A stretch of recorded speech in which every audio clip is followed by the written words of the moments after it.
Hi, welcome again. New day, new episode. So today's episode is a part of, as you all know now by now, part of the podcast series by IIQF on applications of AI, ML, and data science in finance. And today's topic I'm especially excited about because today's topic is on generative AI applications in finance, and GenAI with ChatGPT and all. I mean, has been like a huge buzzword in the industry, right? So, I mean, to discuss with us again, we have with us Sanjay. Sanjay has joined us again. Thanks, Sanjay, for coming. My honor. Yeah. Right.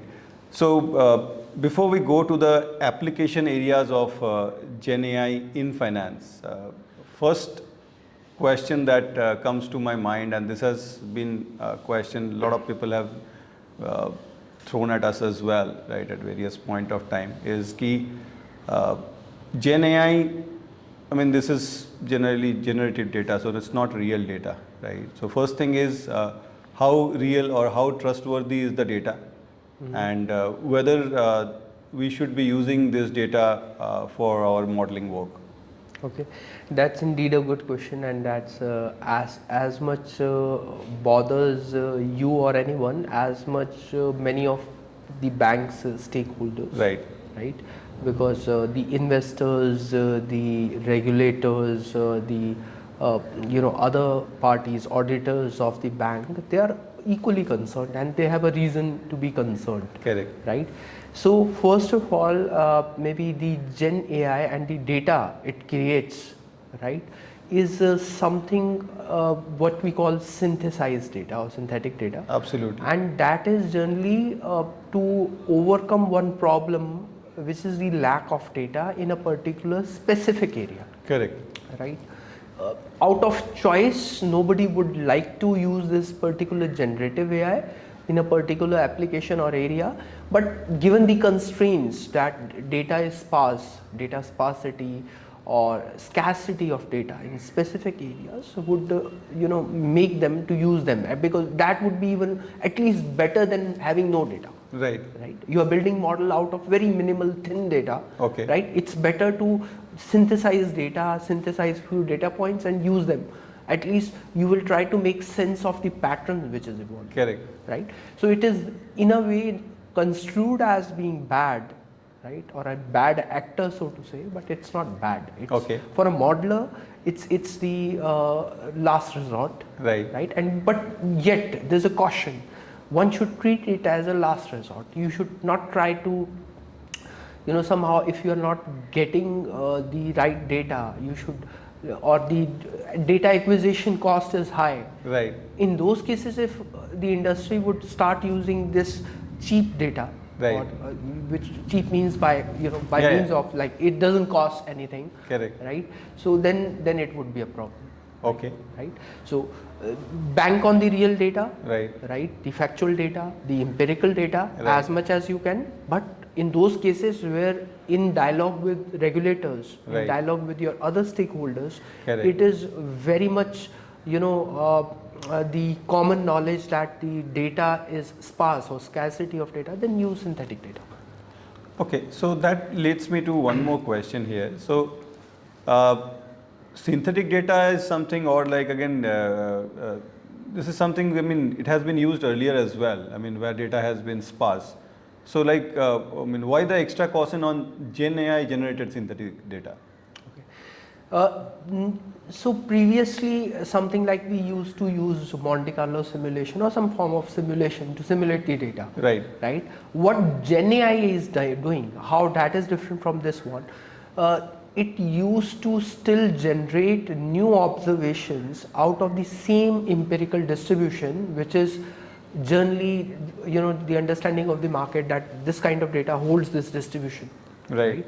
Now, you are completely disrespecting the statistical distribution, empirical right, distribution. You are saying that, okay, every time data will tell me how it is distributed. Okay.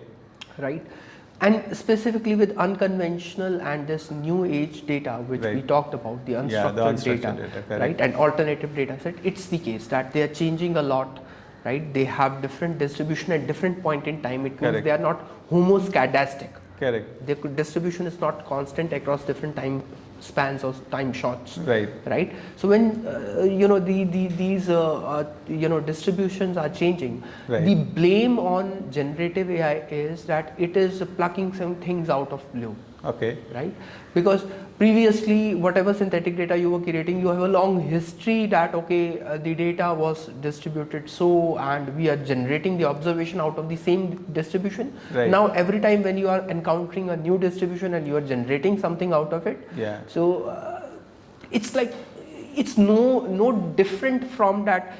When it comes to a new modeling or quants practice, you have to prove it. You Right. have to experiment with it and prove it. Right. So there's nothing to be over concerned about it. Yes, in order to gain trust of regulators, right, or your model approval committee, you Right. have to prove it that the way you are synthesizing is Correct. representative of the data, the real data, which augments the Correct. model development. Yeah, absolutely. Yeah, so that clarifies a lot of things actually. But the next obvious question is then where actually our Gen AI more is used in finance, the use cases, the industries. Yeah. So as our audience would already heard of the large language models. Correct. Right. So currently it is used in text generation. Right.